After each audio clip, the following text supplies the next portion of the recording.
Probably still a little bit lower. Yeah, it should be fine. Okay, so, guess outsiders. Nice and simple. Basically, I made the choice to stop really collecting full sets of cards. So I basically just sold off all my traps, and then of course we found the Riptide deck, which I really do like it. I'm going to make in one of my actual decks that I actually play. So yeah, now I need that. And I just realized I didn't have to mess this up because I didn't have it full screened. Anyway, there we go. So yeah, so we want codexes. I mean, the real good codexes would be cool. I've never pulled them out from outsiders, right? They feel like they're the hardest to pull, aside from obviously like Emperor or Levia, but then you have all the other Marvels as well to contend with, so you'll get one eventually. But yeah, codexes, they're all gone, so I need some of them back, and then the traps. Traps are the big thing we need. We opened a bunch of Klloo, so at the very least, I should have first edition ones. But we will somewhat speed through this, right? Just how we did Everfest.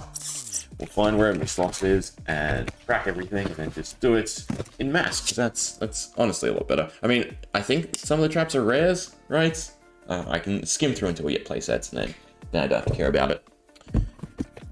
Okay. Problem is, I also need a side table, right? So I can put the cards in the box and have a more enjoyable time rather than in my lap and just sitting awkwardly. It doesn't look a bit anyway. Off to the side, it's kind of half off the table. I guess over here, I need a bigger desk. I think I say that almost every time. Anyway, let's just rip open the... Why don't I get rid of the knife? The boxes, grab out the packs, and then crack to it.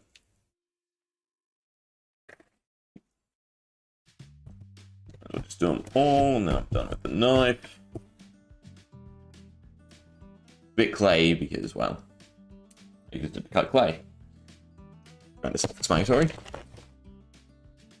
Outside the boxes, I really don't care about. Go in the big box. Oh, the plastic, the Japanese.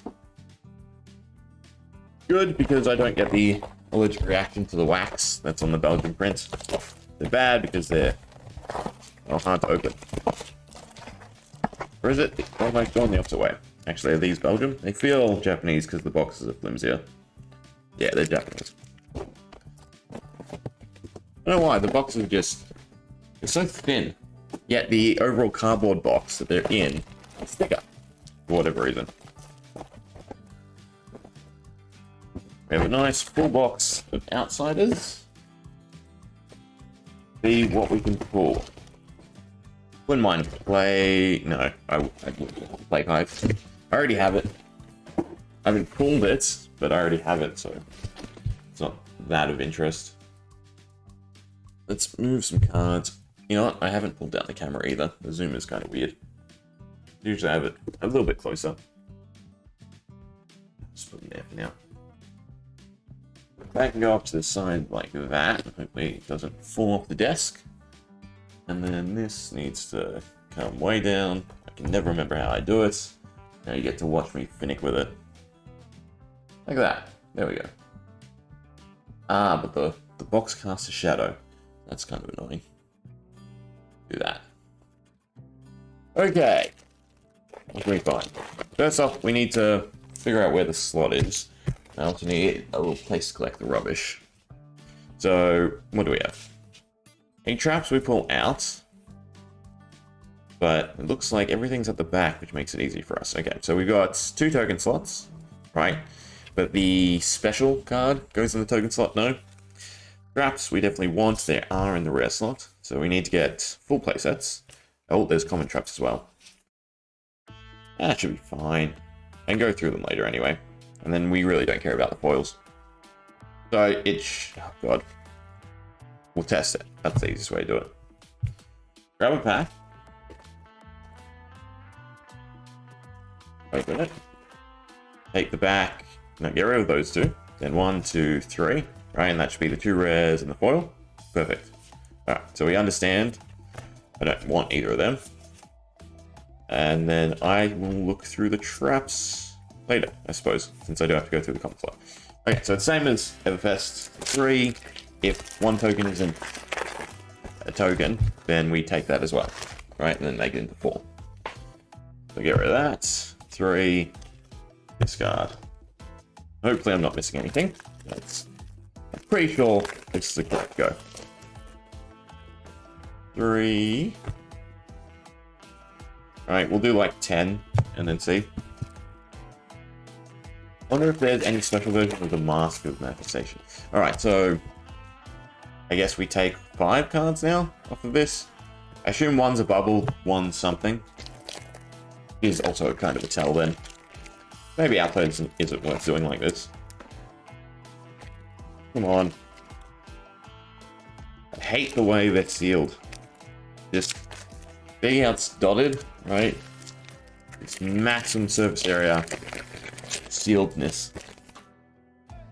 Alright, tokens 3. How many have we done? Does not feel like 30 cards yet.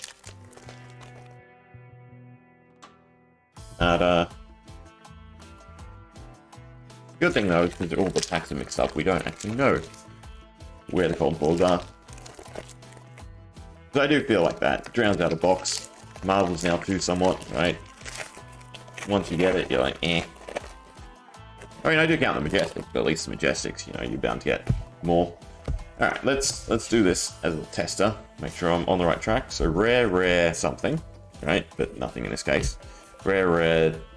Well, there's our cold foil, which we saw before. Pendulum Trap, I do want to keep. Blood Rot Trap foil, I don't really like having foils unless they're cold foils. No Majestics. Seeker Myths, so not the greatest to start, but it's something, I suppose.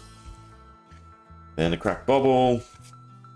Bonds of Ancestry. This was the weird, insane one, right? Was it? Gust Wave. When this attacks, you may banish a card with combo from your graveyard. If you do search deck for a card with the same name, banish it, then shuffle. You may play it as combat chain. Yeah. Yeah, so Bonds of Ancestry is a really good payoff. Oh, there's our first M for a Cyclone Roundhouse. I don't think it's worth anything. I'm just double checking we haven't missed any. Spike, Infectious Host, Backstab, a Barb, Undertow. Yeah, we don't play arrows anyway, so they don't really matter. I think that's fine. We've got the rhythm. Tokens, 3, bleed out. I would kind of be tempted to make another. There's a trap. Another attempt at just quick knives, dagger shenanigans. Because with the new assassin one, you should be able to get quite a few dagger rotations, right, to make it a little bit better. I don't know what I was doing with this one, but there's absolutely nothing in here anyway. Gonna end up with a ton of bulk, like usual. Maybe I should grab scissors. Don't have to worry too much about these. 3, junk.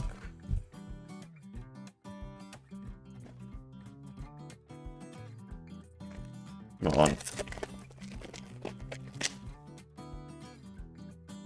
I care for another flick knives. We've done so many of them. From all my outsiders, it's definitely the most common L. There are EAs in this, which are actually quite nice too.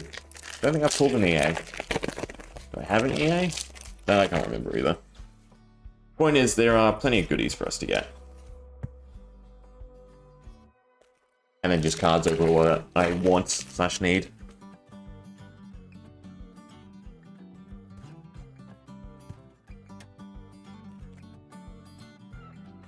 I wonder if this is actually quicker for me. I can usually do a singular box in like 15 to 20 minutes.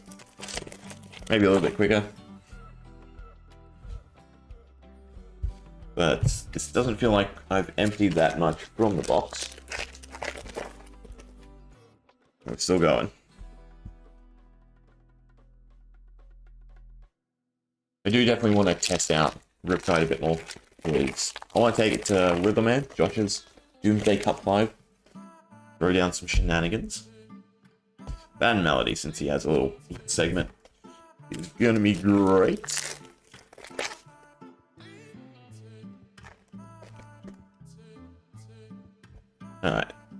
You know what? Why don't we just go until we get something in the slot, and then we can sift through. So we're basically just doing this for the M's, no?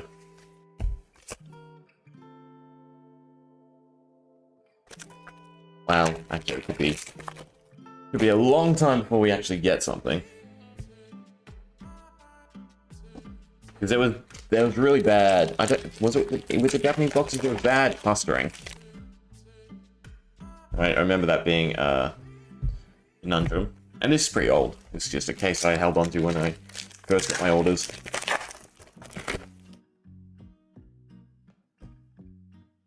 Pretty cool to get a god box. It also sucked to get nothing. Alright, let's see if we've pulled any M's. Any desirable M's. Death Touch? No, no. Well, Infectious.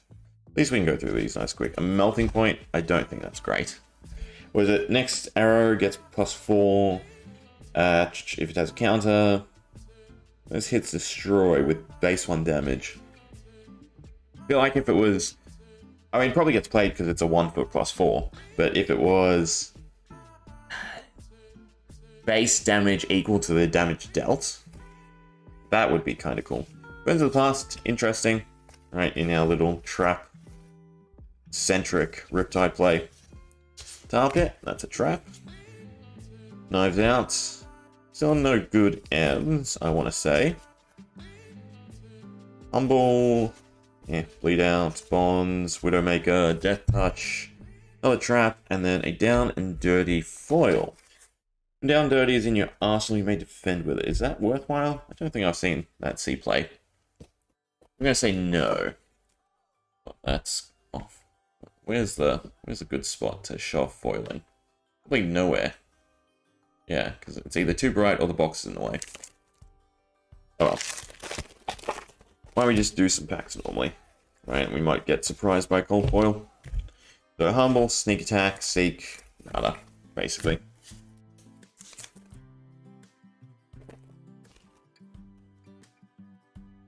We can just go straight to the third card. Plus then I can grab out traps, I suppose. If I do them now, I don't have to do them later. But there were any.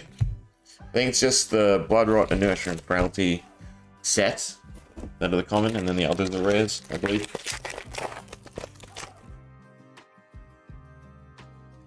Nada. Oh, there's a Floating Dojo. Katsu Specialization, so nada. Don't think it would, be desired in Zen, but it's a spec, and obviously not. I'm curious what their specs are going to be overall. I'm surprised that the Transcends are not specs. Would have worked in Cheyenne. I guess allergic to Cheyenne fun. So I want to keep the... I don't think it's worth anything. It is a nice foil. I do like the foil equipment. But no, it's definitely not worth anything. Or if it is, I have enough already. You know what? Show me a Codex. Wreak Havoc, Sneak Attack, and no trap. Toxicity, what is this? An Assassin or Ranger attack card you play this turn. When this hits hero, they lose 4. But it has to be Assassin or Ranger. It's unfortunate. Because that with, like, Nourishing, that could actually do a lot of good burn damage. Look for stuff like that. Vipox was the thought, but there's no good way to get your opponent to have a ton of cards. Plus then, not just, dump them. Protecting Vipox. Vipox really wants to dominate, or, play Benji. Where it's monumental use. Fun, Infectious Host, and Bleed Out. We're not really getting good stuff, I gotta say. We want to hit at least one Codex, right? Did have a ton of them too. Makes me so gutted. Since we found Renew Enjoyment with Ranger and Assassin. Oh, Spike Pit Trap. That's our first legendary, so that's good. Well, legendary trap, I mean. We definitely want full sets of that. So we're running out of room with the giant common stack. Inertia shot, no. Toxicity again. Nada. Right, everything's just at the bottom, surely. That's the go. We have to duplicate the card pretty soon. Come on. Nada, nada. Oh, no, it's a common. I don't know why. Looked like it had a flash of red.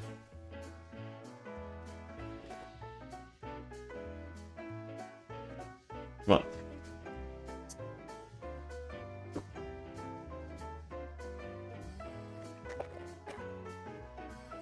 I will sort of laugh if we go completely dry and all we end up getting is a Seeker's Mitts. Peace of Mind, Backstab. And it feels like we're kind of low on the ends as well. Feels like I've opened a decent amount of packs already.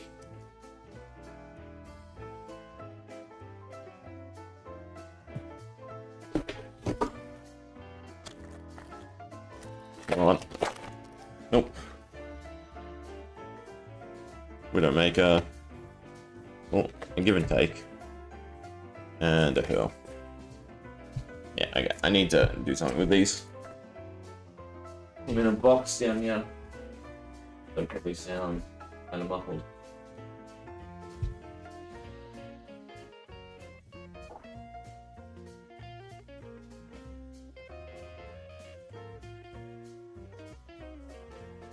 And that should do for now.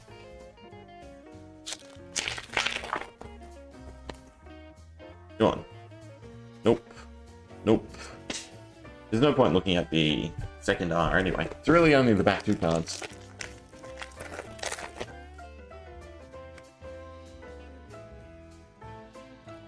Ah, of course. Can't be too unhappy, but obviously it's not that great. And since it's not blue, if it was blue, right, I think it would have had a decent resurgence in new, but it's not. So, a bit unfortunate. But I mean, it's still a fabled. We're 2 for 2. If you just look at cases. So we got Everfest, and then we got, well, this. It's probably worth sleeving straight away. When you pitch, each opposing hero, each opposing hero choose. Kinda nice. I mean, Inertia. I think Inertia is really underrated. Especially in, for instance, Mystic coming up. Because imagine if you Inertia them, they have Transcend cards. Well, they have to play them and get rid of the Chi in the same turn. Which might be easy, but also might be hard. Still, a Fable's a Fable. Cold Foil would be a little bit nicer. We should probably look at the price, I should say. Into Shakedown. Shakedown's actually a good one, right? As in worth something, I should say. So, a little bit of Resurgence, it looks like. No, never mind. Rainbow Foil is at its lowest. Yeah. Oh well.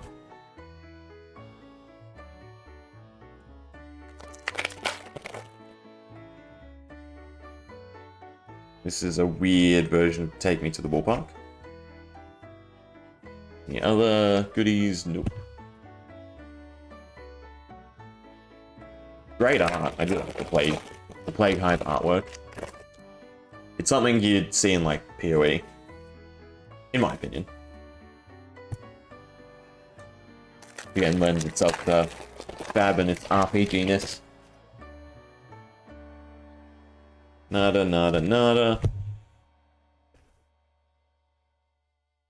The nice thing though is the Plague Hive kind of buys me Riptide Cold Foil.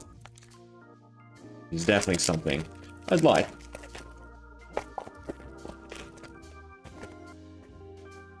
I do find it worth grabbing Cold Foils. And that's decent as well, since we do run it. Although it's Rainbow Foil. See, it's hard to tell which would be better.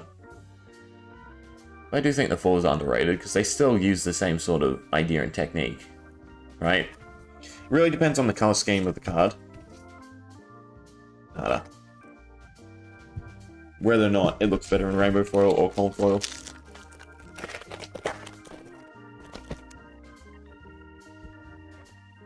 Nope.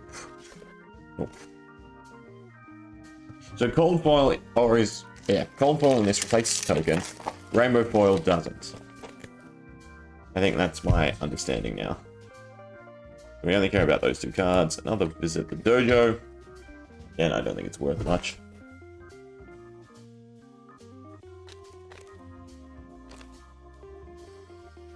Come on. Show us a nice EA trench coat. Nope, it's an azalea with some bad little bending at the top. And we get nothing. M? Nope.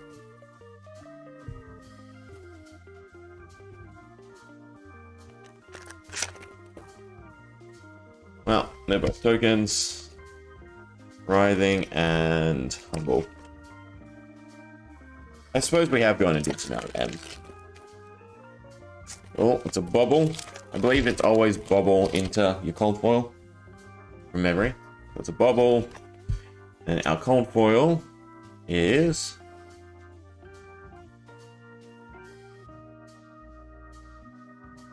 Well, I'm glad I didn't sell this case, because that's that and that. I do love the design of these. See, this is where going outside the flesh and blood artwork, I think, is great. I'm not on board completely with the Japanese marvels of Miss Vale, right? The artwork is pretty, don't get me wrong. It's just not the feel of flesh and blood to me. Whew. That is fantastic to pull. I could sell it and buy 3 normal ones. Beautiful card. Especially with the cold foiling. Well, I can shut off in this light, apparently it's too much. Well, so far, this case is pretty good, I gotta say. What's it sitting at? It's gotta be more than the Plague Hive, surely. 200 for the cold foil Plague Hive. Yeah, look at that. Top spots. And it's going up because it looks to be great and new. Does it actually? Sure, discard the card, create a pawn token. I suppose it's just good, because it's just good. I mean, I'm going to play it because I'm just going to do nourishing shenanigans, but yeah. Good to see. We're kind of getting there with traps too. I mean, the last sold is also significantly higher than what the chart is saying. It's like a $500 card. Here in Oz. But it's definitely not one I get rid of. It's definitely a Marvel worthwhile. Because I can't see it ever being bad no matter what assassin or ranger they print. So the fact that A, it's rare. Marvel. It's great art. Super strong effect, and goes into 2 classes, is just super strong. And then the legendary flick knives to go with it. That I can't get rid of because I still have plenty of copies of that. I mean, it's probably sitting a little bit better. Does new want to play flick knives? Maybe. Yeah, only 30, but still. I mean, 3 cards, we've hardly done half the box, and we're already above the cases. The case, I should say. Nada.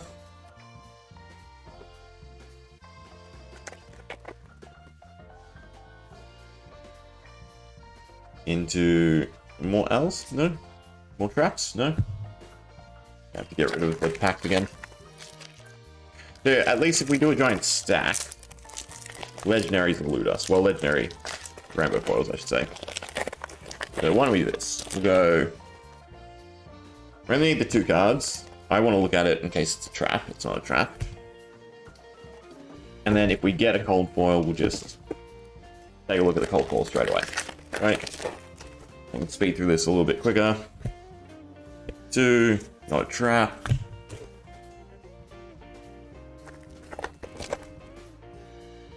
We basically want to see a cracked bubble for our cold foil. It's not a bubble.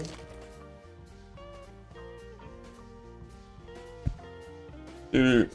Not a trap. Surely there's enough here. Let's see. Cases are... I mean, here in Oz, they're still... God, it is like 460. So then... 2/3 of that is what we do. I'm trying to back engineer. They're definitely cheaper in America. They are sitting at 280. Actually, no, they're not. Because 280 would be 520. They're about equivalent. But yeah, call it 280. Though they're peaking because I'm guessing, all the assassin cards are pretty desirable since new definitely appears to be the strongest currently. I don't know how that got flipped over. Interesting. I think they're all junk.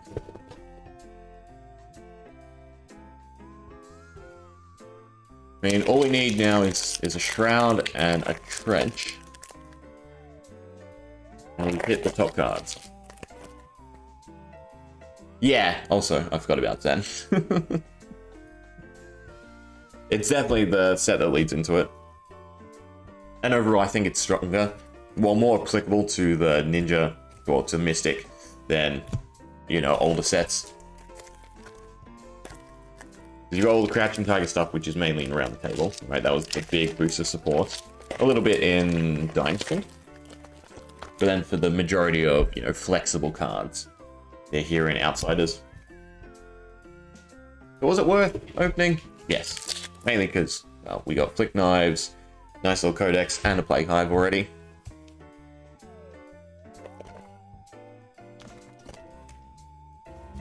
Dynasty Crouching Tiger. Yeah. But the question is whether or not Zen is all in on Crouching Tiger, or it's like Crouching Tiger is just your little bonus to doing normal, good ninja things. Was it Tiger Stripe Shuko? And it's something like, if you played X amount of cards +1? I don't think so, because I don't think it's necessary. Because you have a lot of ways to buff the Tigers with Zen. Oh, gold foil. Alright, so it's a bobble into this Silken Gi. Now I still want one card. Yeah. Way to go. Probably check out what M's we have, because we still want normal Codex. 2, not a trap. Do we pull any M's yet? Oh, Blaze Yuri. That's not the one I was thinking of. The one I'm thinking of is Arms, isn't it? Let's see. The effect is... then yes. Well... is defending on Chainlink 4 or higher. It has +4 armor. That's only really good in mirror matches. Or, I guess, against Illusionists. It has some use, but I wouldn't expect it to be too impactful. Such a strange effect. Like 3, possibly, because 3 seems pretty more consistent across the board. 2 is a bit broken. 1, obviously, would be insane. Like, they were trying to make something comparable to a Carrion Husk, but it's kind of a niche requirement. Oh, another cold foil. No, this is not the cold foil. This is not a pack. This is the cards we've been pulling out, looking for Majestics, of which there are apparently not going to be any. Well, a not so great weapon, and then nothing. That wasn't really worth it. Guess we go back to opening packs like normal. It all depends, I guess, if Ninja really hits the meta. I mean, I'd assume Enigma will, right? Regardless, because, well, we've already seen Spectral Shield be pretty decent. And her weapon's definitely going to be something, as, go again with Spectral Shields, or Ward has go again, I don't know. Either way, maybe. Maybe is the answer. It's probably one of the nicest looking ones too. It definitely fits with the color scheme.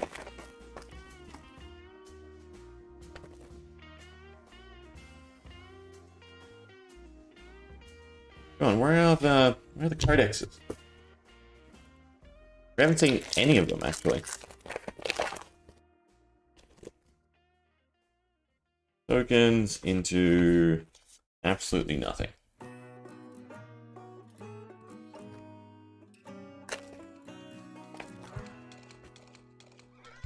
We're about halfway at this point. So we've done good for 2 boxes worth. It definitely feels like we're lacking the M slots.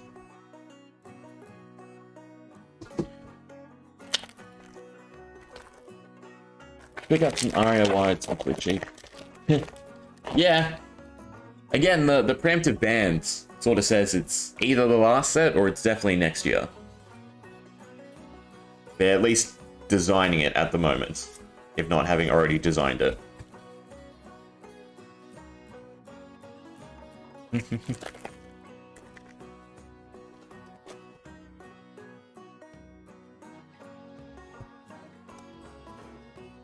I don't care if it's foil. And nothing. So it just depends, because they could screw everyone over. If they mix up like the combinations, or like there could still be a great possibility for dead cards from the set. If they go with different classes entirely. Stab or in foil. I think that's alright. But I would assume a lot of it's going to see reuse.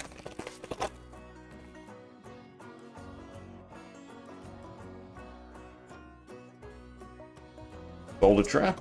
That we do want. Otherwise, nothing else.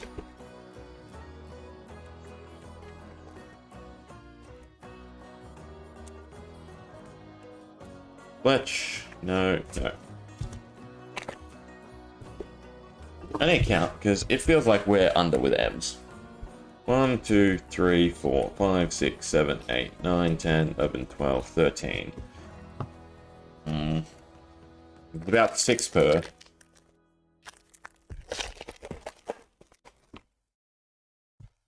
So 1 more-ish cold ball to find.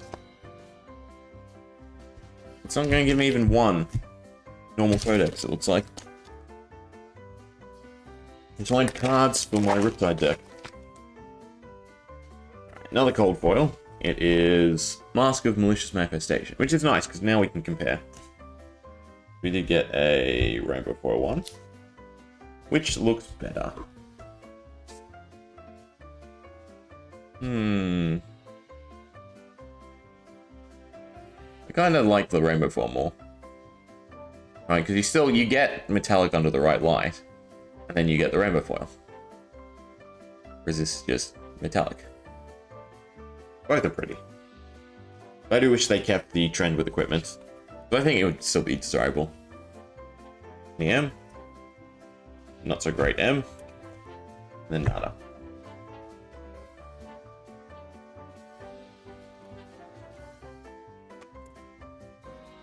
Honda into...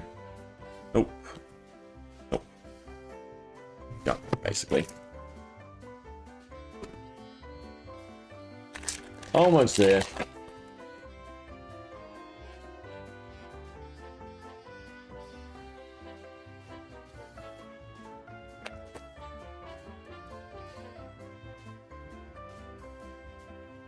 Nada.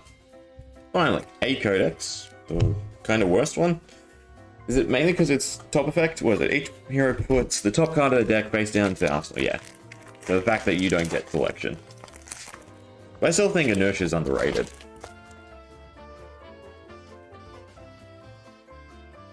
Nada. And nada. I don't even care if they're the right way. Not really. No EAs, unfortunately. Stab. Roundhouse. I'm curious what combo sequence Zen will want to run most.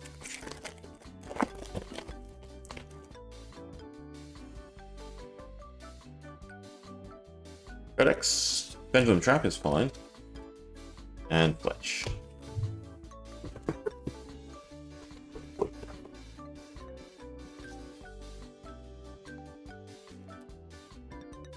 Oh, no cold foil.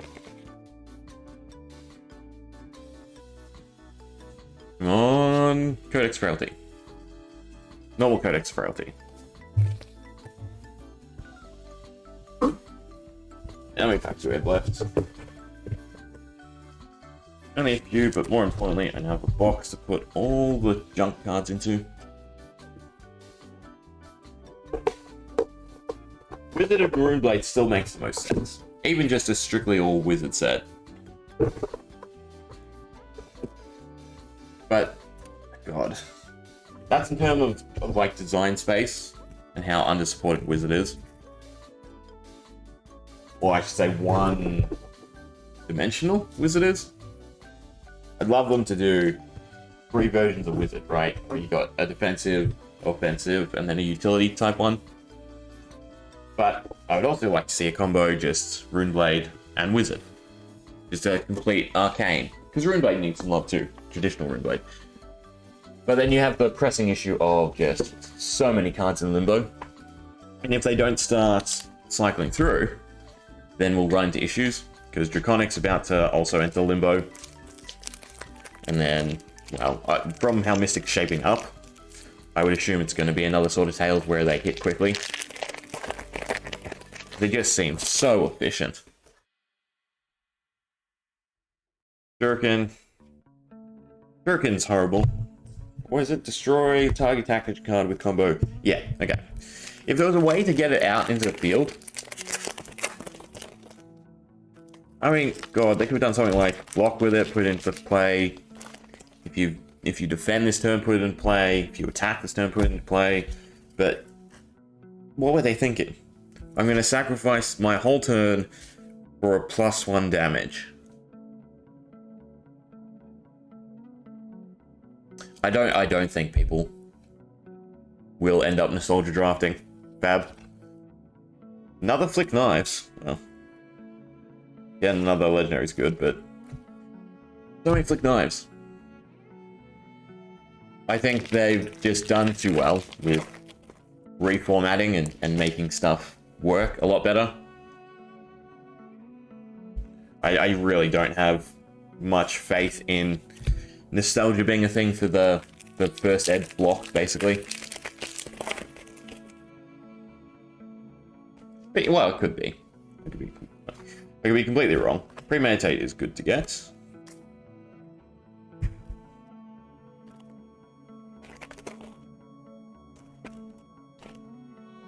Plus, then you also have the fact that Tails is just greatly over even probably the print sizes of today's sets.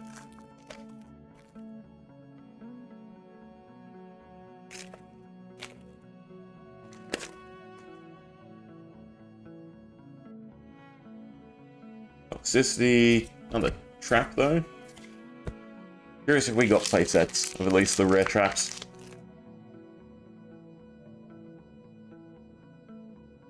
We've only seen one legendary trap.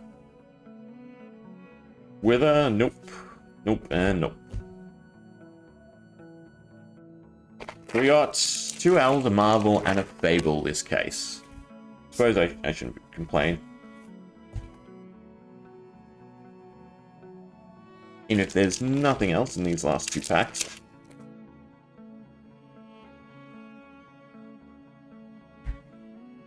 Oh, nothing anyway. Boulder Trap. Thought of something.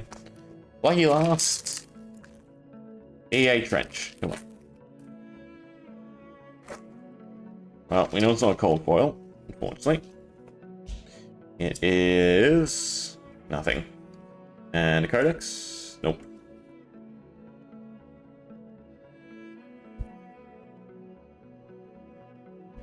Alright, so we ended up still with a decent haul for the case. Flick Knives. Meh, meh. Let's try again. 2 Flick Knives. Codex of Frailty, Marvel, and a Plague Hive. Right? I think that's fairly decent. definitely covers the cost, I'd assume. They really should go back to Aria, but still dangerous. Yeah. It's a fuse mechanic. Elemental will always be OP as long as it's just fuse. His chi is close to fuse in terms of card efficiency. But you gotta balance the fuse cards, you gotta balance the elemental cards, you gotta balance the elemental class cards. Then you have to balance any crossover cards between them. It just, yeah, is definitely the problem child.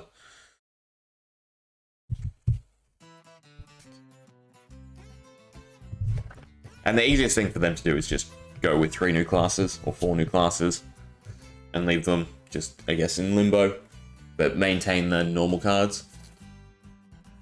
Yes, definitely.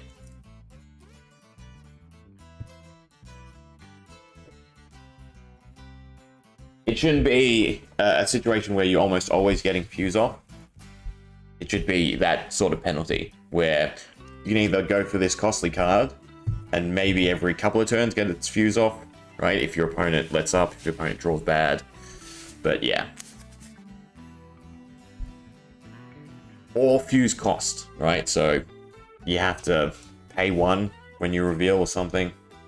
Or you lose the card that you reveal. Okay, so Pendulum Trap, playsets. Don't need more Boulder Traps, don't need more Pendulums. Tar Pit playsets. 1 of the Legendary Traps. We got a few playsets, that's fine. I think there's EA Erratas for the Klloo ones, which I probably want to pick up.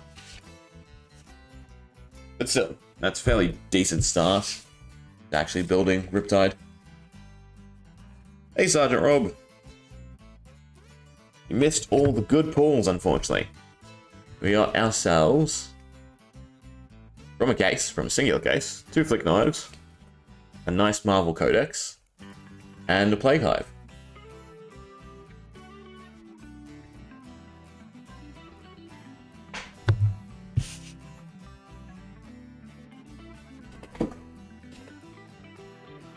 Alright, now we have to refine the deck that we're going to try and take to the Doomsday Cup. / try and turn Riptide into more brain dead, basically. Pitch a Lightning and Earth for the cost. Yeah, even that would be better. Having to pitch the card instead of reveal it. But the problem is all that means a complete overhaul, which means that Tails is just nothing, right? There might be some cards, base elemental cards, probably. I mean, they'd have to ban the fuse cards because they just overshadow any new balanced mechanic that they'd throw out there.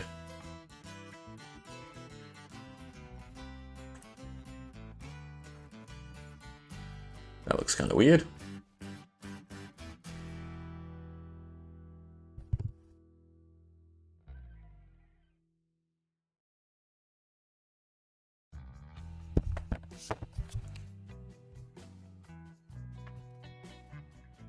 There is definitely going to start racking up the points. It'd be funny if Dromide just sits at the top and everyone pivots, because they want to pivot, they want to sell off the cards before it LLs, and then go into the next strongest deck, which feels like KO.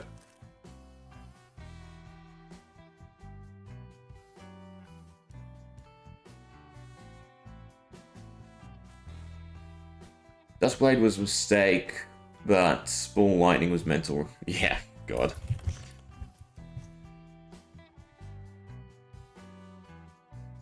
Or is it not Ob? Is it literally just Ball? Oh, it is. Oh, we'll deal damage, instead deal that much, +1.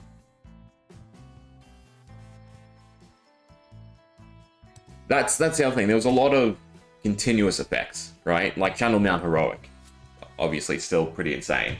Better than any other Guardian aura. They gave a really strong basis. They gave a really efficient main mechanic. And then they gave it a bunch of continuous effects.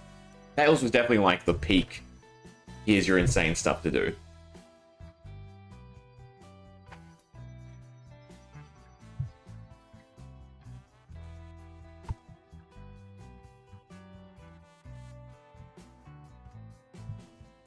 Elzevara. And lots of great cards that aren't even in high rarity. Not that it really matters. Just, yeah. Don't know what they were thinking. I guess they felt the game was power creeping, but then they decided to really rein it back in.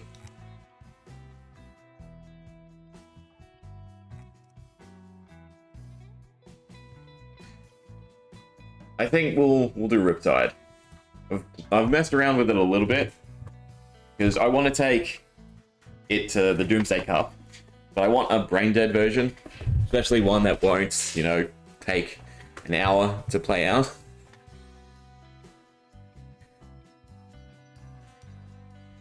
So hopefully it's a little bit better. But we'll probably play the Blitz version. I should have here anyway. Yeah. We'll just go roundabout with them, I suppose.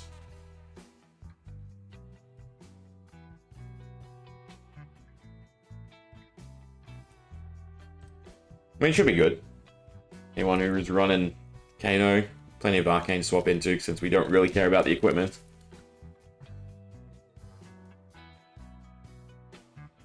Prism.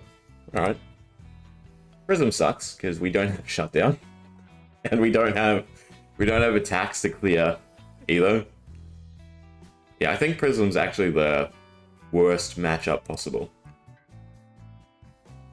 We'll see how it goes.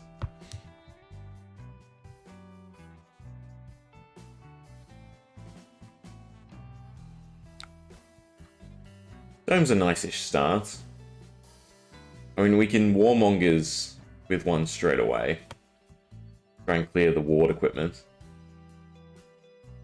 Kinda worth it. Yeah, I think it's kinda worth it. We mask. Tar Pit. Probably gonna come in handy more than Spike Pit. Although I have to sync both anyway. Gauntlets, might as well go full on.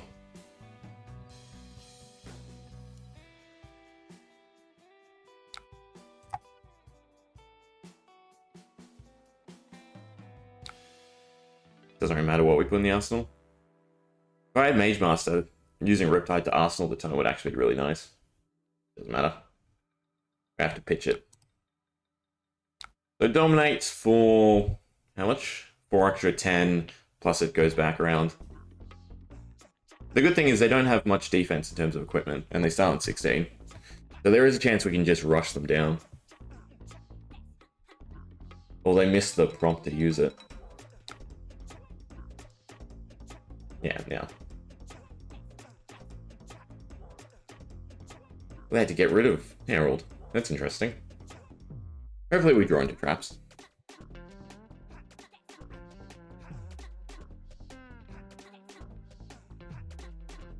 This combo is going to be so busted and new.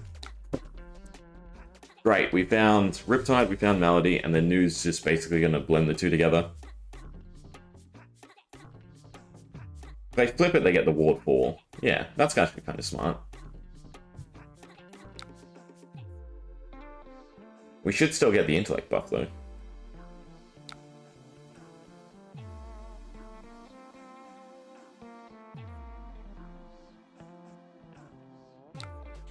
Definitely want Tome to come around. We got the other Nourishing. And we got Pummel. Wow, okay.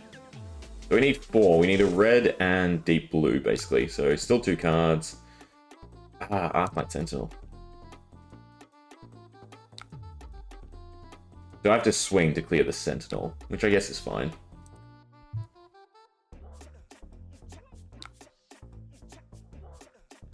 Yeah. We just stall, basically. We pitch... Well, the Tar Pit has to.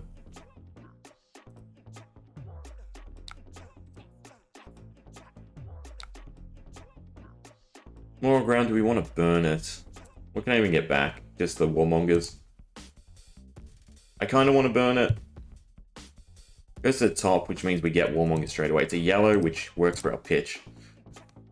I think it's worthwhile. We don't really need to put anything in the arsenal.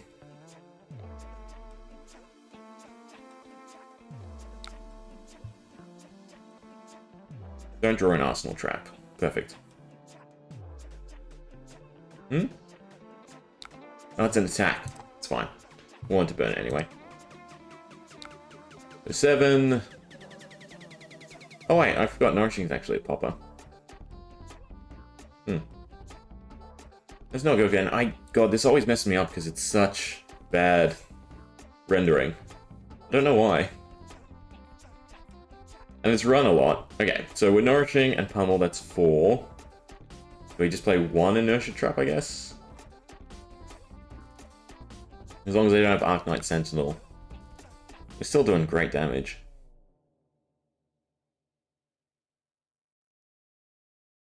You know what? Reelin was probably the better play there. Only if I were to draw 3 traps. That's a little bit of defense. We swing back with a nice turn, so it should be fine.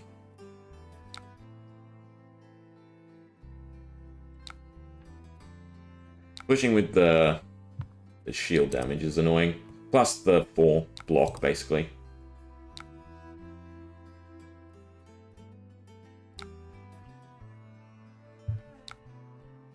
Should have also thrown the Perch Grapplers in there.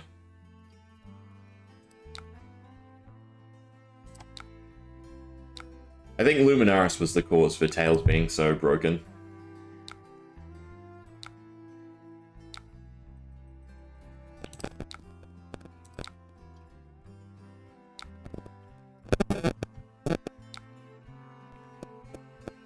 So, -4.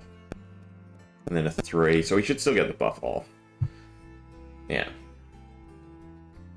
So it's Deep Blue away the Inertia Trap. Do we have to Deep Blue? No. No, we only need 4. So just Nourishing off the Reelin. Definitely attack Prism. We have to just push the damage and try to out-DPS them. Suck if they have another Arclight Sentinel straight away. 6 with Dominates. That's 7, so Pummel still works.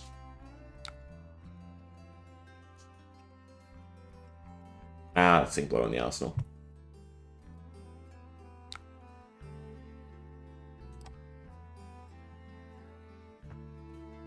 Now we have to go heavy on the defensive. Pretty fine. Out of protection for 6. No buff. The hit effects we probably want to disable. They're going to have to pitch their last card. And then they're just going to swing anyway. But we still have to double block it.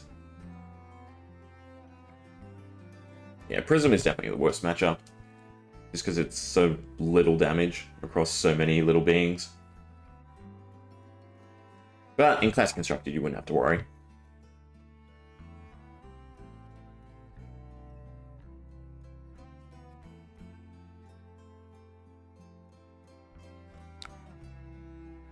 Does that have go again?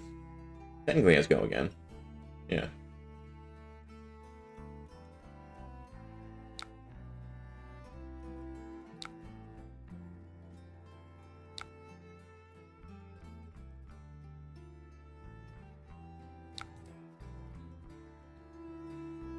Now weapons. Alright, so Frailty actually neuters the bubbles. That's good. So Frailty is our best bet. Because now all the auras do nothing. So I should probably swing and try to clear them. Clear Genesis at the very least.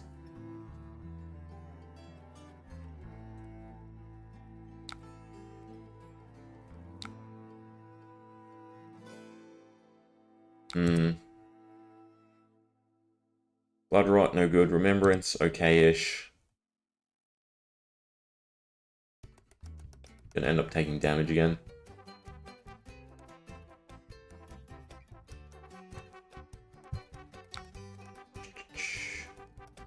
Destroy, trade token, copy of an aura. It's fine, we never pop it. just a 7 with Go Again. Doesn't have greater than base. No reaction.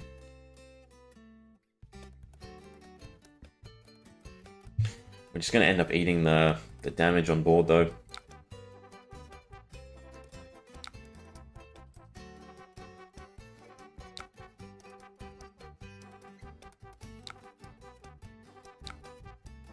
We do want a Remembrance.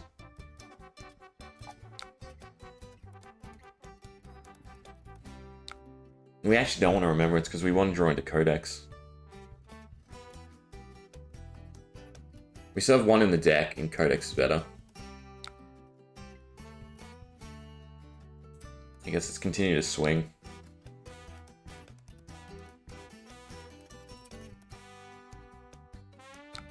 Keep the blue as a pitch ball, plus it can be blocked for the little things.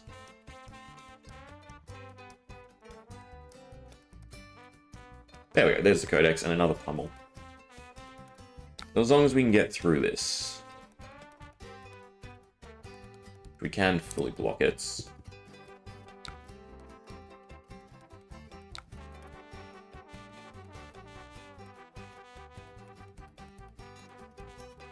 They have 6 on board.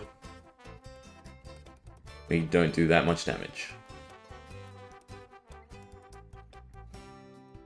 And we have no way to pitch into Nourishing. This actually is bad.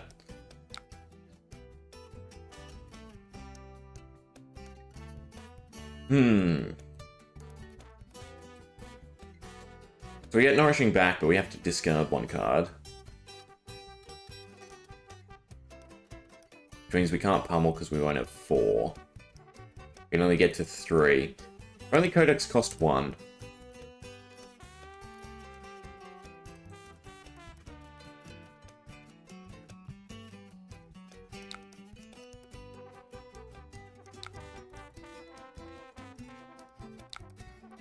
Problem is, once they push 1, they know we've got nothing. I mean, the Frailty at least buys us another turn. But it's still worth Nourishing, clearing the Spectral Shields. Well, it's actually not. It's better just to hold the Nourishing. Yeah. In which case, we're burning the Lead the Charge, and we're just sort of discarding the pummel. Which hurts, but so does the amount of damage they're pushing.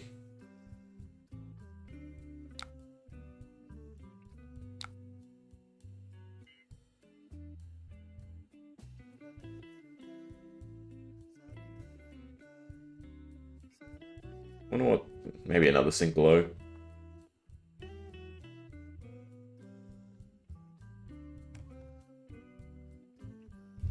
Ooh.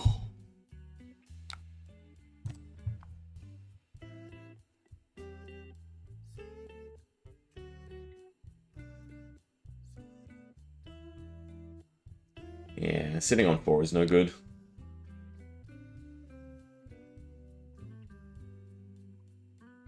Is it worth deepling away the pummel to save it? Probably not.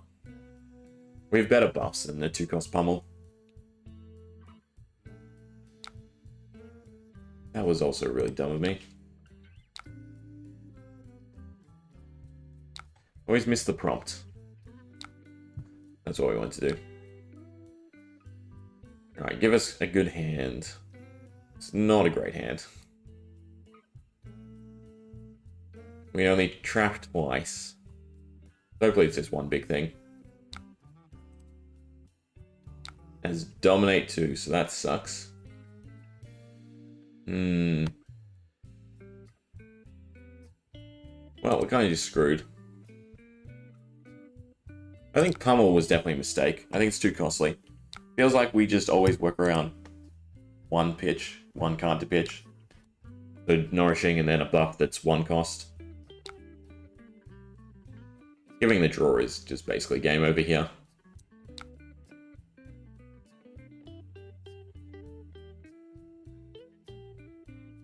Surely they have another Herald to play.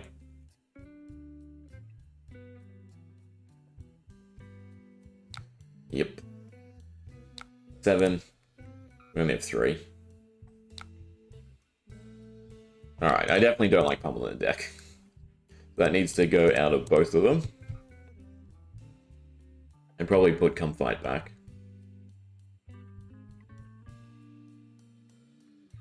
I mean, I like the idea of making the discard. But no, thank you. Well, do I not have Pummel in the CC one? I guess not. That's interesting. What's in the maybes? What's the wording? Just gains.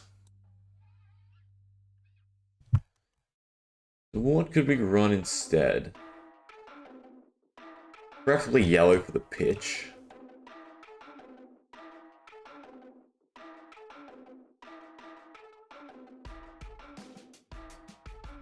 I don't dislike Captain's Call, but the 1 or less means we have to run the red version.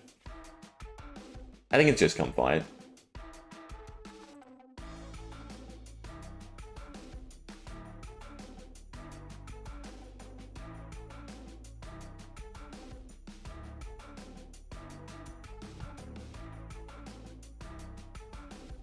Though surely there are better pluses to actually do an effect.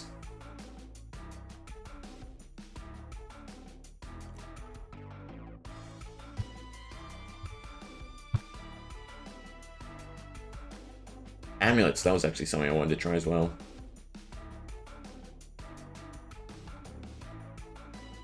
What was the amulets? I think it was like... Yeah, there we go. Oblation. So until the end of turn, target attack gains. If it would be put to the graveyard instead, put to the bottom of its owner's deck. So it's basically Warmonger's Recital, but without the buff, and it stays on board. Nimbleism. Does it have the cost requirements? It does, unfortunately.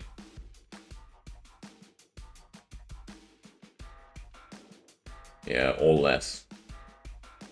We're just building around Nourishing. And all the ranger reactions, I'm pretty sure, are arrow limited, unfortunately. I mean, that's the benefit of Pummel. That doesn't seem to work in the way I was thinking. The fact that I can use it retroactively. Reactively, not retroactively. Is there anything... I mean, Toxicity I'd love to play, but obviously it doesn't work. There's no way to give Nourishing the correct class. Take aim, I'm guessing it's Ranger attack. Lunging Press is only +1. Yeah, I think Pummel's too costly. 4 breaks the bank, because we can't keep that many cards in hand if we're using Codex to cycle. I think it's only Come Fight. Next arrow attack.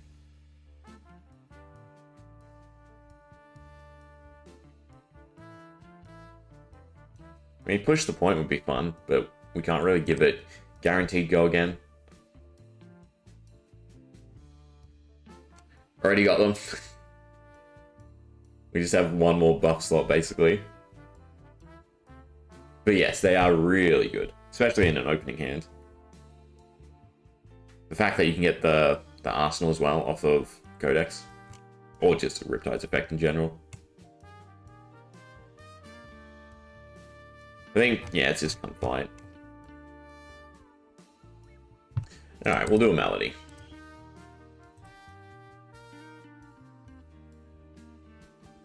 Wide Blue Yonder is the one we're looking forward to. I mean, so far for new, basically just mask the Nourishing whenever you want, make a giant blue draw chain, and then Wide Blue Yonder. Which I think is better than Final Act. The same draw engine, but then we just go Nourishing with buffs, and it has Dominate, which is even better.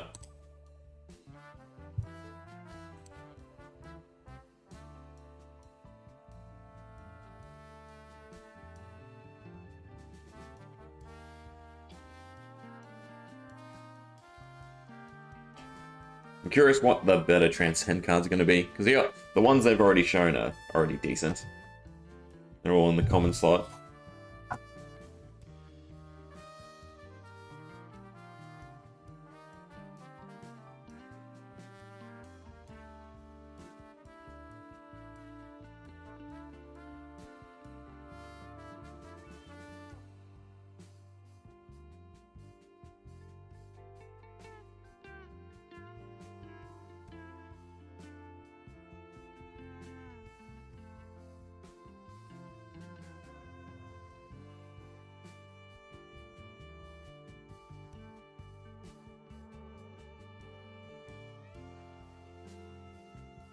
Better way we should look is if we go to Arcane and Klloo, because this is where they didn't think through the card terminology completely. So there might have been something that slipped through.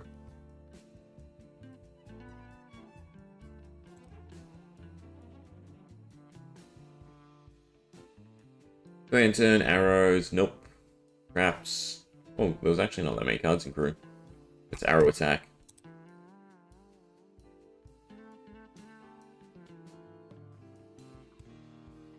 If you find something good, let me know. Obviously.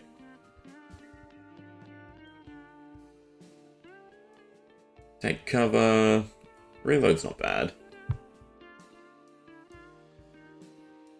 Move top two cards, put an arrow. Nope. Is there a way to look strictly for buff? Doesn't look like it, no. Well, Dorinthia. Always go first as Melody, second as Riptide. Really have to make that sink in. Do we need anything alternative? I don't think so.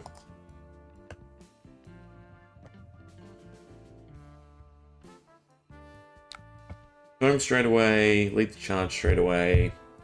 Oh, it's Axe Dorinthia. That's fun. Just pass and stash the tome. A little bit of draw, but mainly recovery. I don't have to feel too bad about just letting the damage through. And go again. It's not a big deal. I think we need to get value out of the unmovable. Which this is kind of value.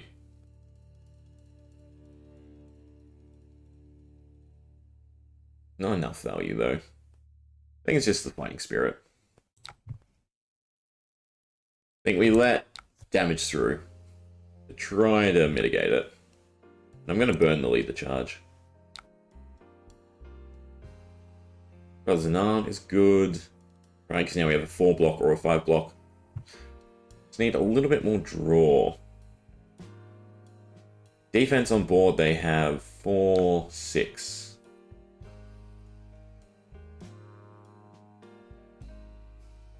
What am I doing?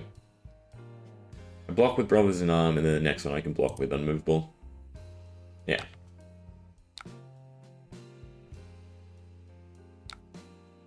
+2. The next one's +2, it's fine. You got Command and Conquer too.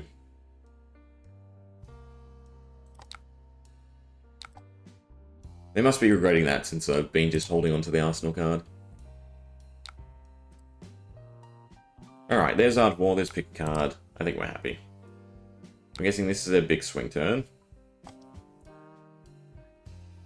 +3, defend by 1 or more attacking cards, destroy a card. Well, we don't plunder run. Oh yes, and then it's got the Arsenal bonus as well, doesn't it? Alright. Good job. Thanks, Sarge. That's definitely what we want. So we take 5, then 5. Not just 3. Do we have enough to go for it next turn? That's the question. Maybe. Nope, I do not have Plunder Run. Base Guns go again, that's fine. They're just swinging with the axes every time.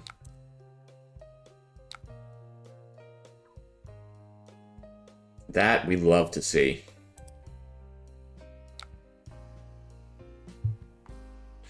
Okay, so definitely Tunic first. I'm gonna Art of War. Manage to... Gonna go again. Get rid of this. That's perfect.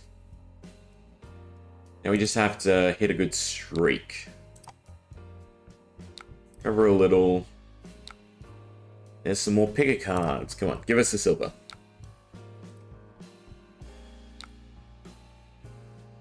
Spoil of War. One, we'll take one, I suppose. Not fantastic. Cash out, perfect. All is golden. Hopefully. We might not have enough damage. But we should.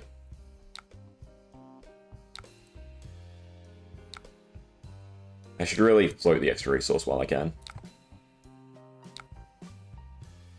Because now even if we draw red, we're completely fine. So now we have to draw yellow or blue. Yeah. Problem is they can double block. So I don't feel like this is enough damage. At least it's the combo.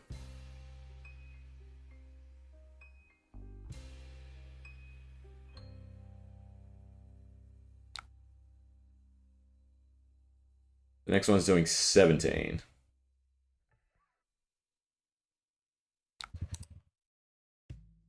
So technically, but obviously they still have the 3 cards in hand. So at least we knew to their turn. Which then agility goes away too. So that's definitely nice.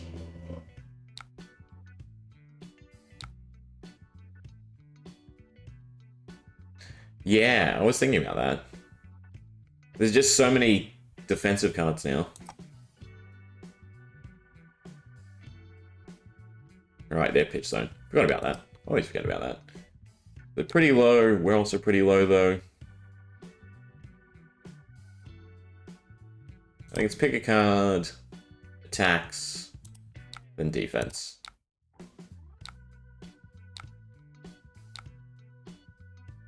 Hard roaring to cash in. We just have to push damage. I still kind of want to get rid of the wage gold. If we draw a blue, we can now play the cash in too, so that's better. Of course we don't draw a blue. And stack the silver. If we get 2, we can play cash in. Tons of weapon buffs. But we're not dead. Yeah, they don't have enough buff. Just go against. So if I can build silver, we can save for one more turn. And they don't have Arsenal Disruption. I shouldn't have doubled down. Right, I don't think they can KO us, so I think, yeah, we wait. We try to go for one more final act.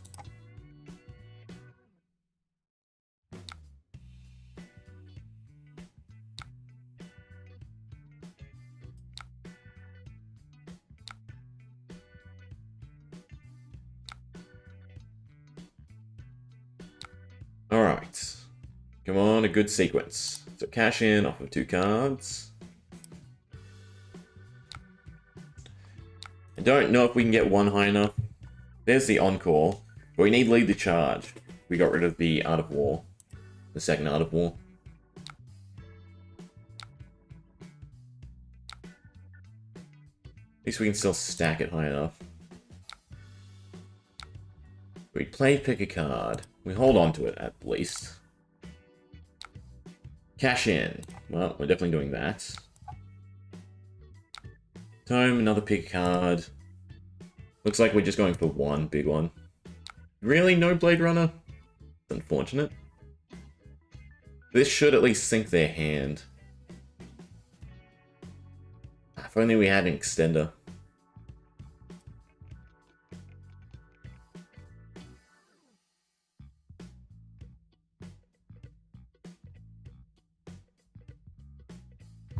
They must have a defense reaction. They draw back the Sink Blows yet? Hold the line. It's close. Now we need the big attacks, basically. Or maybe the defensive cards would have been smarter. At least we can recover a little bit. As long as they don't KO us. We definitely want to get Encore back. It's more important that we perfect block.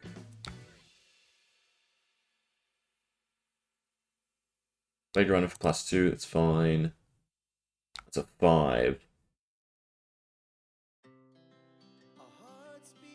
This is annoying because I can't really tome and recover. Is it worth taking the damage? No. Worth looking for a better hand.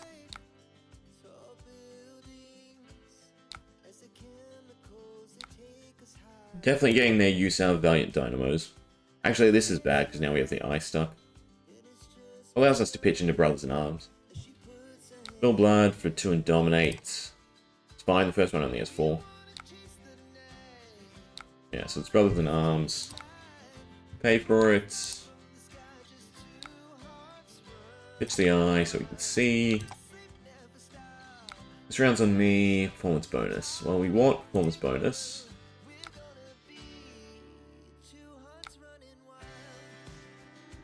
To attack with the other axe. No, it's through. Oh, it's 5. Oh, it's Spill Blood is all axe attacks. Damn. That's really bad. I think they've got us, unfortunately. All we can really do is try and build silver.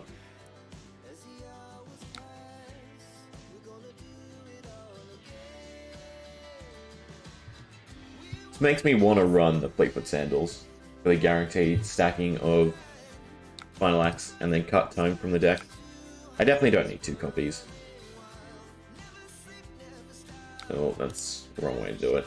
Do that. They're going to buff it anyway, I'm sure. Then we'll have to unmovable.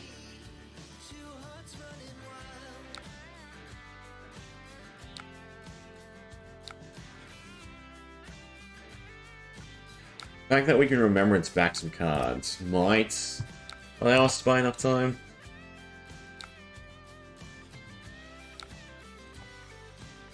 Okay, what do we need? We need the Final Act. We need the pick a card reds. Yeah, I think that's our win con.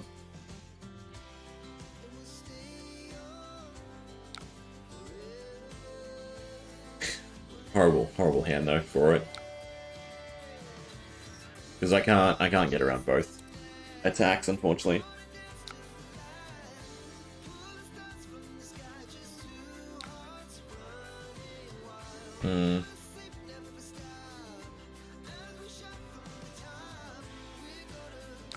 Yeah, that makes me feel real bad. I should have sunk up, pick a card there, and then blocked the next one, and discarded the eye.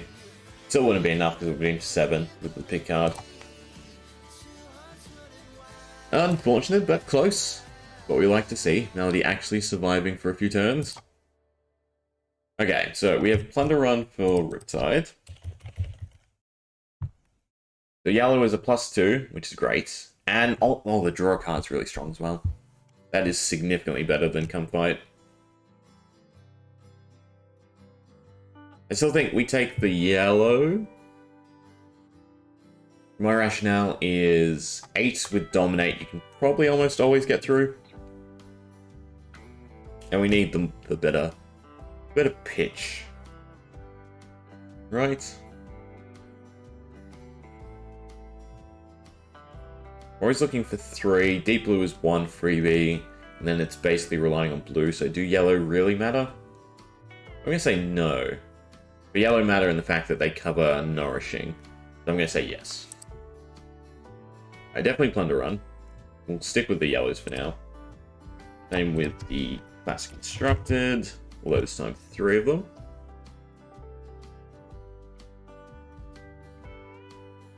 Oh, it's not legal in Classic Constructed. Well, in that case, we leave with Come Fight. But in Blitz, definitely better.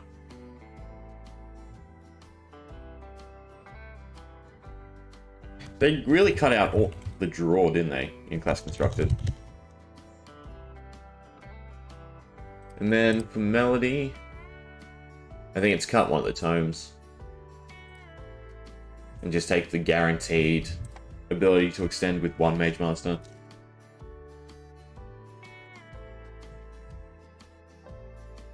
I mean, we can put it in the inventory, can't we? No. Yes? Still 52, but one less. What card are we putting in? That's the question. I could run another cash out to make it more consistent. It always sucks not finding the cash out. And then it's a blue pitchable anyway. I think that's a little better. Never running knick-knack. We have one card slots.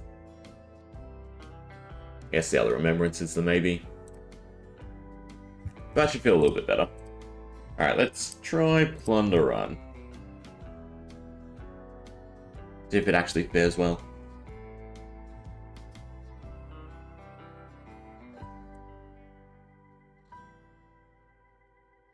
Question is, will it work in CC? I think the deck is pretty fine. It's basically a carbon copy. Just with a little bit more sustain.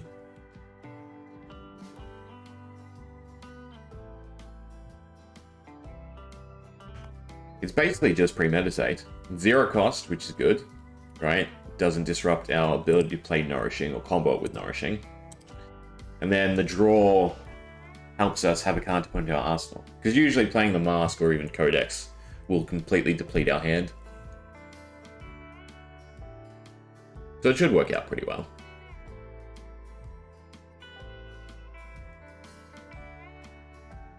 And we have all our arcane switches, just in case.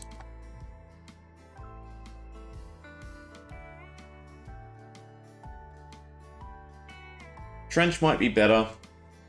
It allows us to sync cards instead of just waste them with Codex.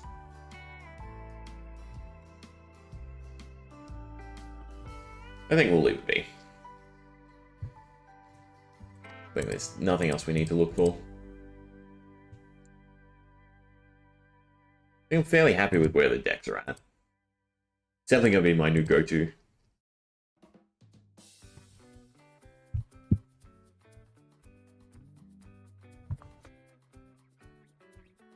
Yes, it is beautiful.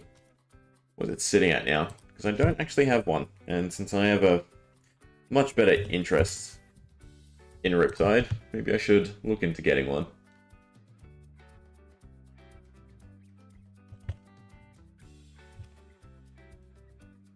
That is not quite what I want to type.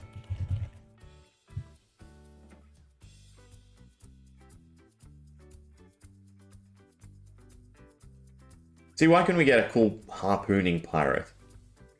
With a harpoon gun instead of a bow? One day, maybe. Damn, lucky you. Oh, it's on the decline. That's good.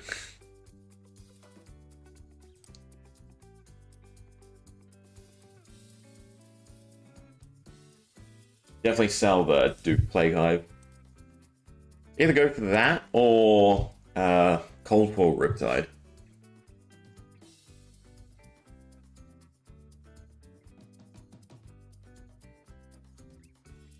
That's pretty good.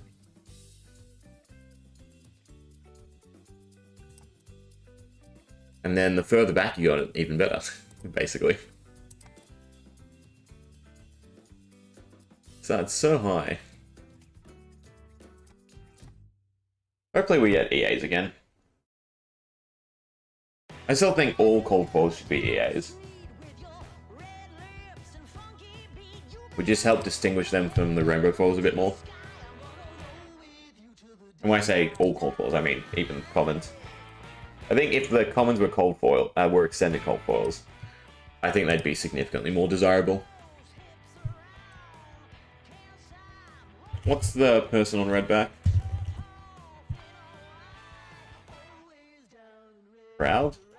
The one word? It is. Well, I'm going wrong.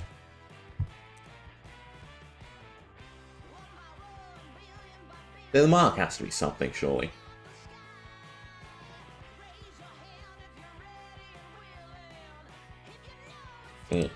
On the other hand, is just going up and up and up.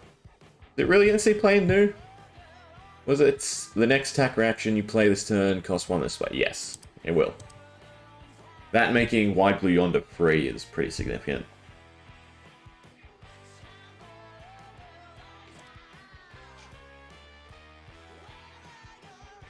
Problem is, we don't know how much contract New is running. Ah, yes, and of course, the frontal cleavage.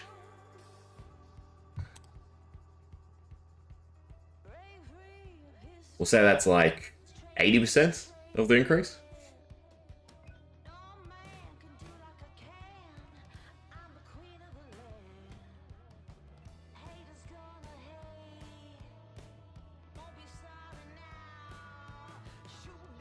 This contract even fits with...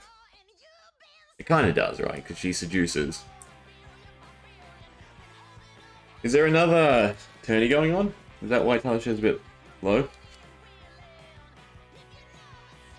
Ah, unfortunate.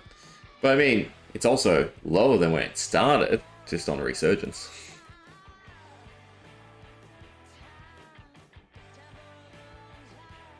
And they are decently rare.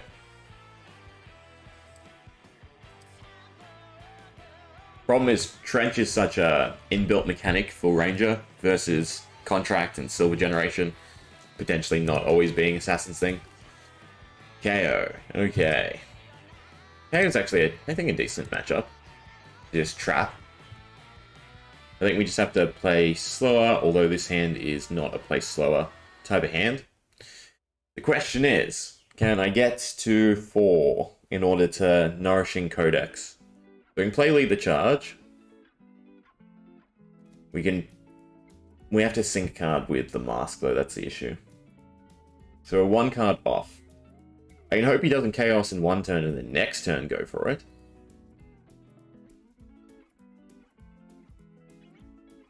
Yeah. Yeah. We'll be greedy. If need be, I can always reel in.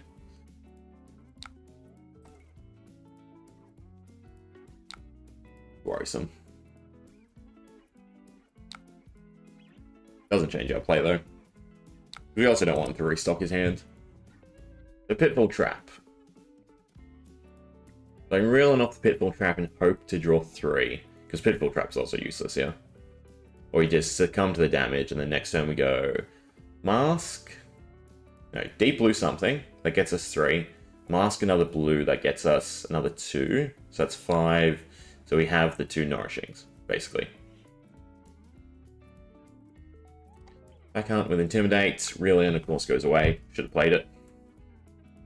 I think we should survive, and then, yeah, we just do our own big damage turn. Nice thing is, new KO is a little bit less damage. Not as much, but a little bit.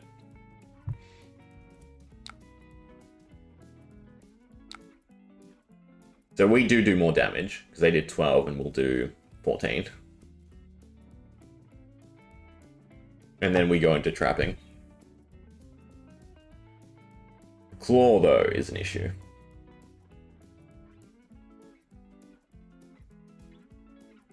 They didn't get resources. Did they? What happened there? They tried to use it. They undid. They rolled. Ah, they're trying to scam me. Fun. But it seems like Talishar knows you can't undo a roll. Which is interesting, because you can undo draw mechanics and then draw new again. Or if you have a shuffle. If you didn't get it, just accept it. And move on. Wait, no, they should get it. They do get it. 4. Something broken?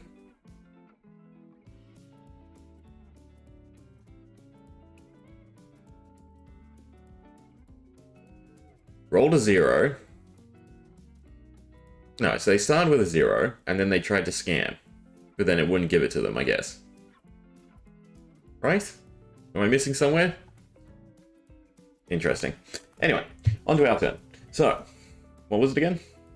Deep Blue first, so we don't lose a card. Yeah. No, proc to Lead the Charge for the go again. Rock to lead the charge. Deep Blue the tome. Mask the reel in. And that makes sure we have enough resources.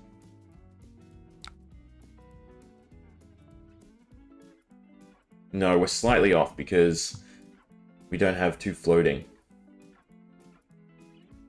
But how? That didn't make sense. We deep blued.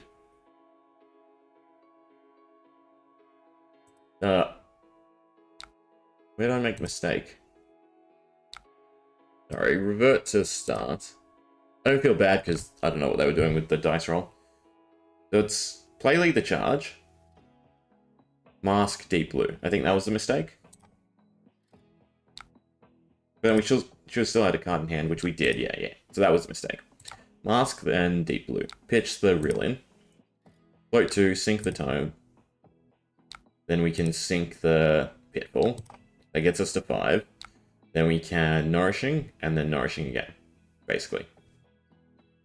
Yeah, nourishing, then nourishing.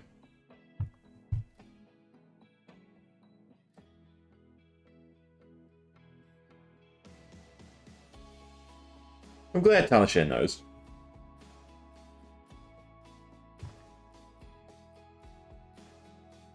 Full block is fine. Sink the equipment, and then do more damage. They're still way ahead, though. I mean, they didn't really need to pressure, but I guess they felt like they did. So it's Codex. Breaks a chain. They get Frailty.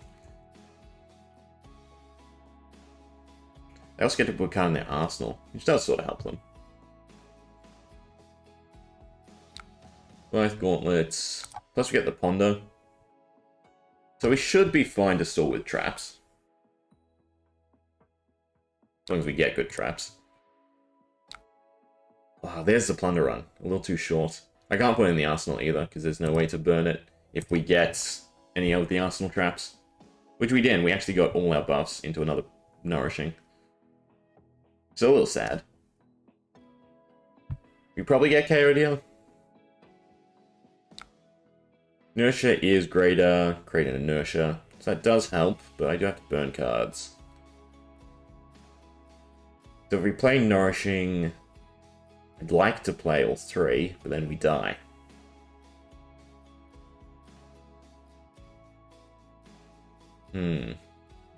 Inertia doesn't do anything, so it's just a take 6. So it's Perch Grapplers, definitely. I guess it's the Plunder Run to defend. And only take 2. I feel like pushing the damage might have been smarter there.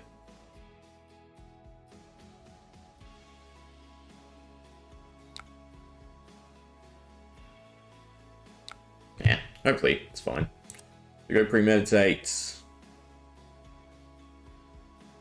Take the nourishing. It's a little annoying having 2 in the graveyard. But we just have to consistently push the damage. Also thins out the deck. More guaranteed to just draw traps. But now we need a way to get 2 out of our graveyard. Which means we have to draw code at Remembrance instead of Codex.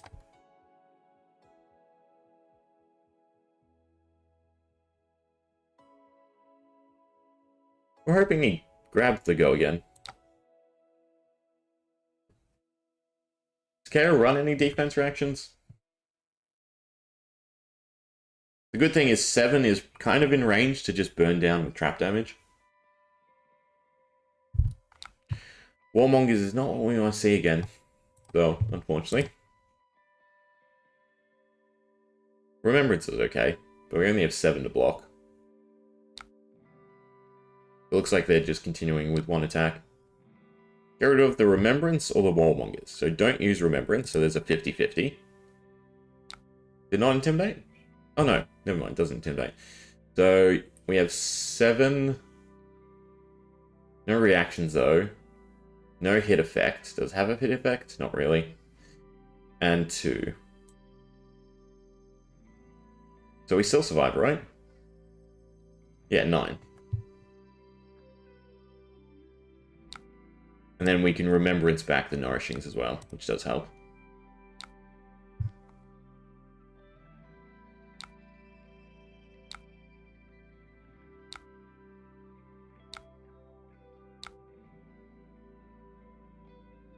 It's just double nourishing. Is it double nourishing? One nourishing in the codex, definitely. I remember it's now anyway, there's nothing there we want. So it's definitely the codex, definitely one nourishing. If I keep one in the graveyard, that means codex is still alive, which is a little bit better. That means drawing the nourishing is then bad.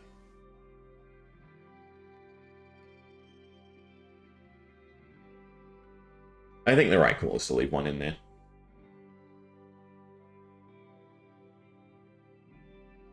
What we really need is to draw our traps. Better. 3, 6, 8, 10. They have the might buff. No go again. The deal 2 definitely helps. If he had go again, it'd be really good. Just whether or not we can do 6 burn before we lose out. Alright, it's just a small one. He's no pitch, so he's taking the 2. So we might actually end up KOing. I can keep the tar pit though. No, I can't because I have to put this in the arsenal. I think I just burn both of them anyway to try and draw traps. So it looks like our out is just burning him down with trap damage.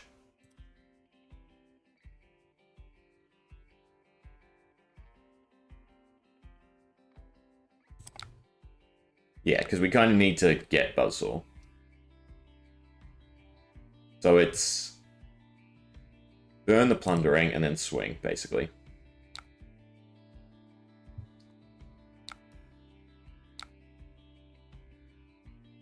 Has to block, which is good. Thins out the hand. The go again is the worrisome thing. So I think we can defend one attack. This puts him in lethal traps. Reactions. Buzzsaw is good for the first one, but then it's reactionary traps. So it puts it down to a 6. We can still double trap it. One resource, so Klloo is probably coming up after it. But he goes to 1, which we do like. Is it better for me to go to 2 instead of burning the traps? That's the question. Tag action card, because I'd like to keep it 1 to swing with, so I think it is. No, because I can't put this in the arsenal. Yeah, no, sorry. It's got dominate, so I have to use 2 traps.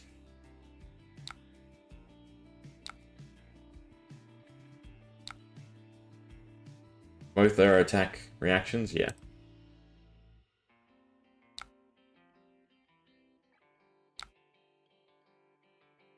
Can't attack again. Didn't he have... Yeah, he had agility. Unfortunately.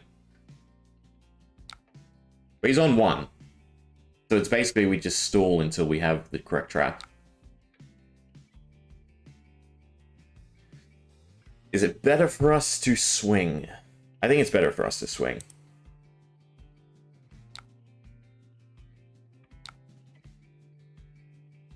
Played or activated reaction. Unfortunate. Swing, he has to block. And we just need 1 trap that triggers. Just 1 singular trap that triggers. Reel in kind of helps. We can Codex as well next turn.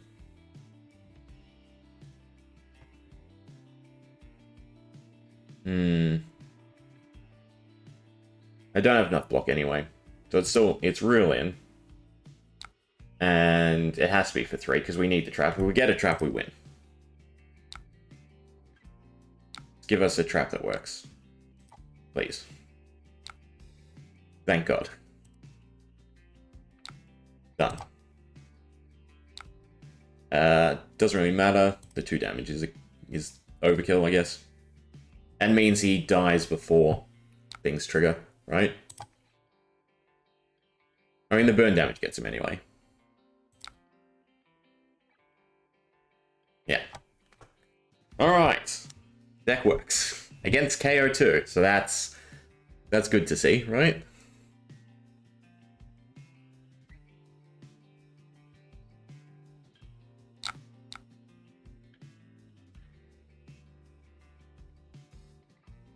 Reverting game state prior to the declaration.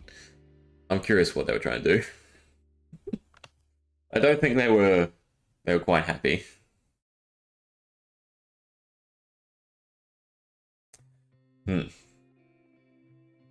Alright, another melody. See if we can get a win on both.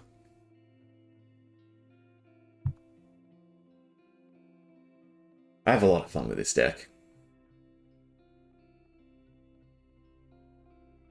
It's so out of the ordinary.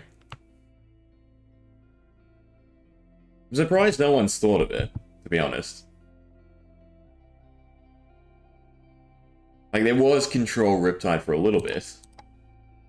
But then it's back to arrow shenanigans.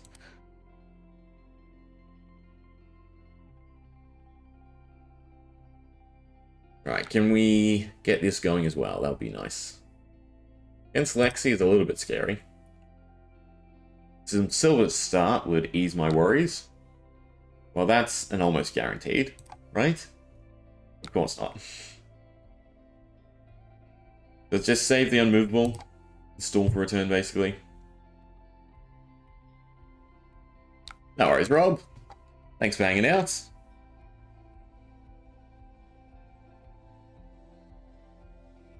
I should post... Well, no, I don't. I don't want to post the Riptide to Josh's Discord yet. I want to wait till after the Doomsday Cup, in all honesty. But I can DM you. Anyway, enjoy your family time, and then you rest. This costs a lot. Oh well. They stack silver. So they get what they want, which we didn't get. Fortunate. I think they continue. They continue just cycling Frostbite. There's the cash out, which is good.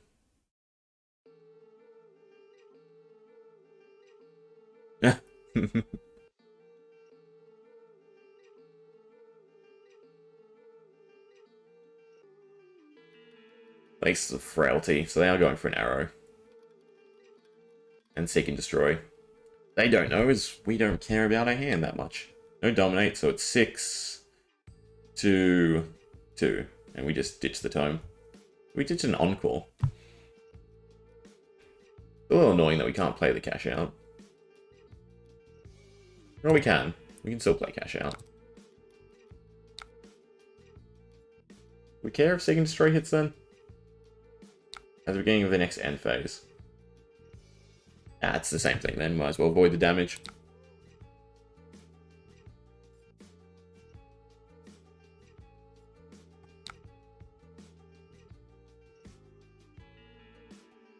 Frostbite's definitely annoying though. Now we can't play cash out. Just think of it as them thinning out our deck for us.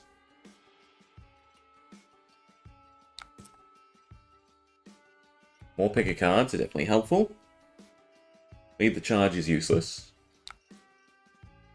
They're not frostbiting us, that's good.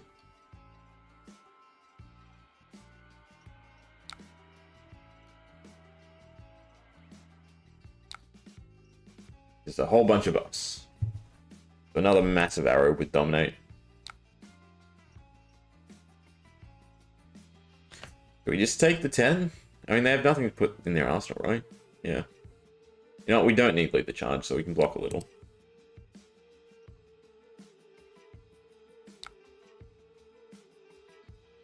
Get 1 performance bonus for the Blood Rots. Warriors, we don't actually get the cards we actually need.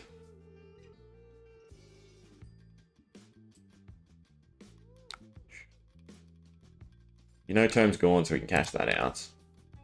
Basically, just have to survive 1 turn. I'm getting rid of the Tunic too, because there's no Tome. We don't need the 1. Pick a card. Now we have to see if we're going to die. So they have Endless Arrow, which is horrible. They can definitely get off twice. And then just a whole bunch of buffs. But it doesn't look like it's enough to KO us, right? 4, 8, 11. And they pitch release attention to Shiver. But it's just about blocking the second Endless Arrow.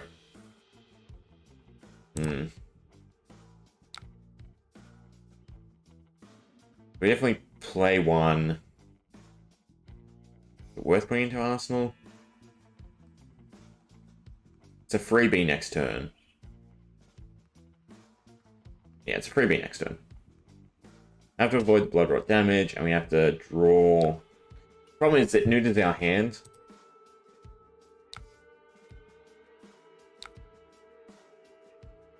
Yeah. It's unfortunate. We have to block 4 damage, which means we have to get rid of the Encore again. If only I'd kept the Tunic. If it's 10 with Dominate, then it's 4. We have to block 3. Actually, this round's on me covers it, I think. What's Hornet Sting? Defends. Ooh. Hornet Sting's also worrisome. Oh, they couldn't do it. Alright, well that's interesting. Silver's definitely the first bit. There's the final act, and there's an attack. Is it worth keeping the two? We need to find exactly Art of War now. Probably not worth keeping the rally. Blue, I have to. Keep them both. So even if they use Hornet Sting, we're fine. Continue with the Silver Chain. We should have enough silver for damage. So I'm going to cash in off the gold. We just have to find Art of War. Which we found. Perfect. Art of War. Pitch the pick card. Banish, go again. Now we just need blues. It's an endless sea of blues. And they're 1 off from blocking. It's not a blue, and that's horrible.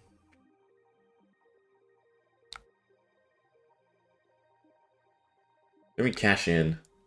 No. But I guess I just double pitch. Is there any scenario in which we play Art of War? It's banish from hand, isn't it? I can still find the other final act. Is it worth going for it? Problem is we have to draw into blue in order to encore. This should be enough. Blue or yellow and we can still go.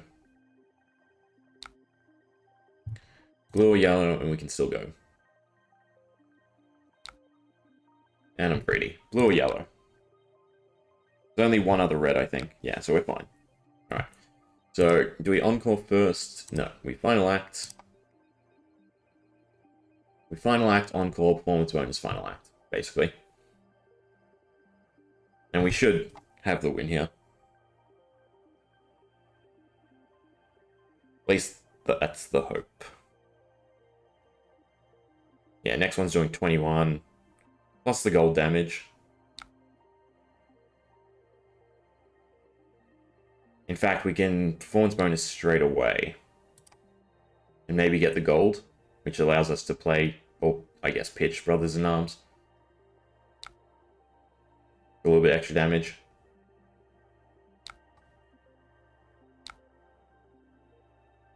Vote 1. Really didn't matter what we drew. And then a nice big final act. 25, I think we're at? 23. Yes, that was definitely worth it. Cool. We got a win with Riptide, and we got a win with Melody. Nice and short, too. Despite all the Frostbite shenanigans. Alright, well, what's the time? I think that's me. Yep. 1 win each, plus then some good pulls from our Outsider's box. I think I'm pretty happy. I think the Riptide deck is at a decent state. Should probably test the constructed a bit more. But we have all the cards I'd care about swapping into anyway. I don't think there's anything else to think about. I think that's fine. Yeah. Okie dokie. Well, I'm off then. Anyone hanging around? Thank you. Anyone watching? Same thing. No, what do I normally say? Anyone still watching? Thanks. Anyone watching the post? Thanks as well.